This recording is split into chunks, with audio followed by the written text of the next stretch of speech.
औज़ुबिल्लाहिमिनश्शैतानिर्रजीम बिस्मिल्लाहिर्रहमानिर्रहीम। Hello viewers, कैसे हैं? उम्मीद करता हूँ खैरियत से होंगे। केमिस्ट्री बाय ZN में एक बार फिर से ज़ैन इकबाल की तरफ से अपने व्यूअर्स को वेलकम।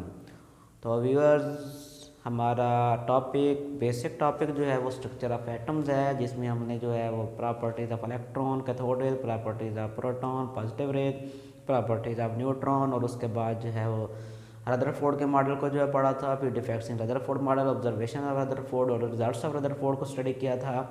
और उसके बाद जो है बोहर के एटॉमिक थ्योरी को डिस्कस किया था। बोहर के एटॉमिक थ्योरी में क्या क्या चीज़ें उसने ऑब्जर्व की थी उनको मैं स्टडी किया था, और उसको बेस बनाते हुए आज हम जो है वो पढ़ रहे हैं postulates of Bohr atomic theory के बोहर की थ्योरी के एटॉमिक थ्योरी के जो पोस्टुलेट्स से बुनियादी वो पोस्टुलेट क्या थे और किन बेसिस पे थे उनको हम जो है स्टडी करेंगे।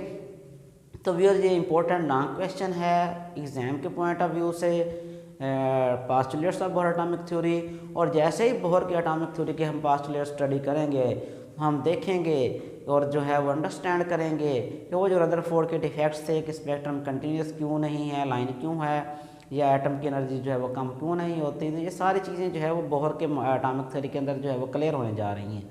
तो व्यूअर्स, टाइम ज़ाया किए बगैर, टाइम वेस्ट किए बगैर हम बढ़ते हैं आज के टॉपिक की तरफ। तो क्या है आज का हमारा टॉपिक? पोस्टुलेट्स हमने बेसिकली डिस्कस करने हैं। वो पोस्टुलेट्स क्या हैं? पहला पोस्टुलेट देखते हैं, hydrogen consist of a tiny nucleus. Hydrogen जो है वो टाइनी न्यूक्लियस एग्जिस्ट करता है and electron are revolving around the nucleus. हाँ जी, देखिए वो कहता है हाइड्रोजन का एक टाइनी न्यूक्लियस, टाइनी होगा क्योंकि उसके अंदर इलेक्ट्रॉन के प्रोटॉन कितने होंगे? एक होंगे। तो ये देखें व्यूअर्स, ये जो है वो प्रोटॉन जो है वो मौजूद है। तो ये न्यूक्लियस है हाइड्रोजन का, उसका छोटा सा न्यूक्लियस है, उसके गिर्द इलेक्ट्रॉन जो है वो रिवॉल्व कर रहे हैं किसमें? ऑर्बिटल्स में। और उनको जो ऑर्बिटल्स को शेल्स भी कहते हैं, K, L, M और N। तो ये each orbit has fixed energy.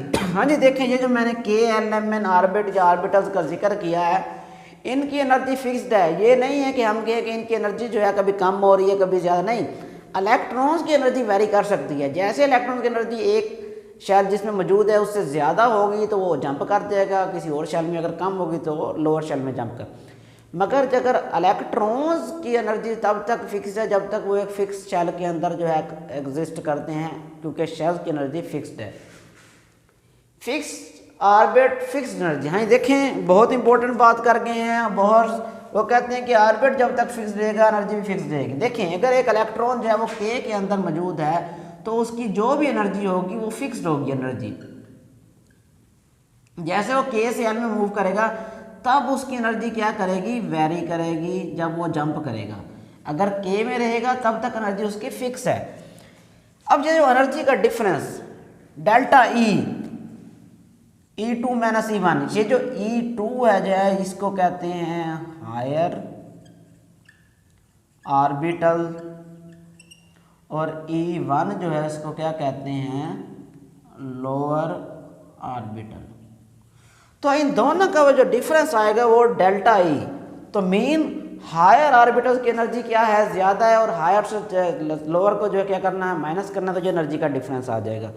तो फिर जब भी इलेक्ट्रॉन देखें जंप करेगा लोअर ऑर्बिटल से हायर ऑर्बिटल के अंदर, जैसे L से यहाँ जंप कर रहा है M के अंदर, तो एनर्जी क्या हो रही है? ऐड हो रही है। और जैसे ही जो है हायर ऑर्बिटल से लोअर में जो है मूव करेगा इलेक्ट्रॉन, तब एनर्जी क्या हो रही है? इमिट हो रही है।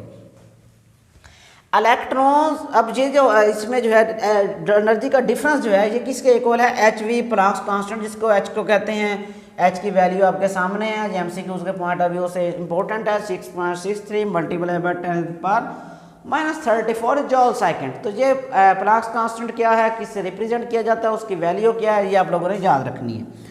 Electron revolve around the nucleus having fixed angular momentum. हाँ जी, देखें इलेक्ट्रॉन वो जो न्यूक्लियस के गिर्द रिवॉल्व कर रहे होते हैं, उनका एंगुलर मोमेंटम, वो जो सर्कल में मूव कर रहे हैं उनका मोमेंटम जो है वो क्या होता है? फिक्स्ड होता है।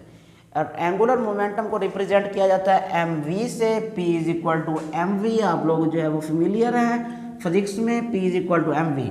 और यहाँ ये जो R का जिक्र हमने जो है वो किया है, वो क्यों किया है? वो R जो है वो डिस्टेंस है न्यूक्लियस से उस शेल तक जहाँ इलेक्ट्रॉन्स मौजूद हैं, उसको कहते हैं R, डिस्टेंस